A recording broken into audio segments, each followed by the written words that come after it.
Do you remember my last painting video where I talked about letting go of the perfect idea and just having fun creating? Well, this time I felt like painting something, but I had no idea what I should paint. And since a lot of you were asking for more painting videos, I was brainstorming some ideas and I was thinking about a summer and ocean theme. And I also asked you guys on Instagram if you had any ideas, and Alice suggested to paint a sunset. So since it fit perfectly to the theme I had in mind, I decided to paint a sunset scenery. And in this video I want to show you the process and talk about the technique I used to create this painting, since I kinda painted it freely and it wouldn't have made a good tutorial. But if you'd like to see tutorials on something specific or something else, feel free to comment down below and let me know. Usually when it comes to painting, I'm really lazy. And I always try to think about techniques and ways that will help me to avoid painting details. That's why I like watercolors. Watercolors are so forgiving and you can just play around with colors and it still looks interesting. But this time I used acrylic paint and try out new techniques. For this painting, I first used a thick brush to paint the main colors. And I also used lots of water so the colors could run into each other and create something by accident.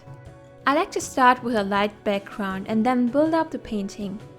Whenever I start painting something, at first it looks like nothing really, and I feel like some people get discouraged by that and think that their painting doesn't look good. But usually the more you work on a painting and the more layers you add, the more it starts to look like a real scenery or just something you wanted to paint. And sometimes the end result surprises you because you haven't expected it to look a certain way and you start to like it. I also used a Q-tip and a cotton pad in the process. This was a spontaneous idea, but it helped me to paint freely and by accident as well.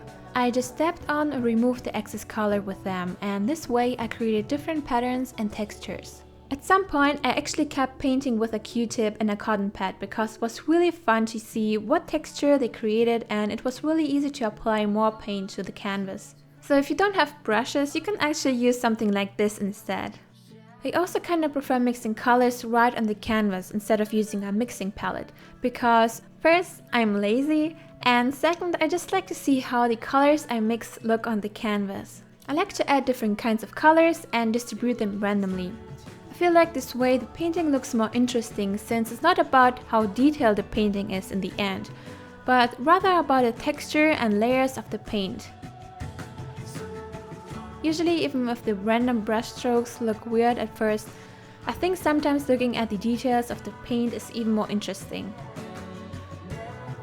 And as you can see, I like to experiment. That's why I thought, let's see if I could create waves with aluminium foil. So I folded it in accordion style, painted the foil in white, and then just pressed the foil onto the canvas using it like a stamp. I have to admit I was scared if I would just ruin the painting by doing that, but I was surprised by the result. I think the pattern of the foil gave the ocean a nice texture, and it looks like the ocean is reflecting the sun more. After that, I decided to add more darker colors and painted a small frame with a Q-tip using black acrylic paint. I just randomly dabbed on the color around the scenery, and I also added some trees and shadows in the background so the painting doesn't look so flat. As a last step, I added a few stars and the reflection of them. I think this adds a nice feeling to the whole painting. And the painting was finished. As I said in the beginning, I was not going for the perfect painting. I just wanted to have fun creating it with different techniques and see what the end result will be. So I hope you enjoyed this little painting video and learned something. Let me know what you would like to see next. And if you got inspired to paint something after watching this video, be sure to share pictures with me on my social media. I would really love to see your work. Have a wonderful day everyone, and see you next week.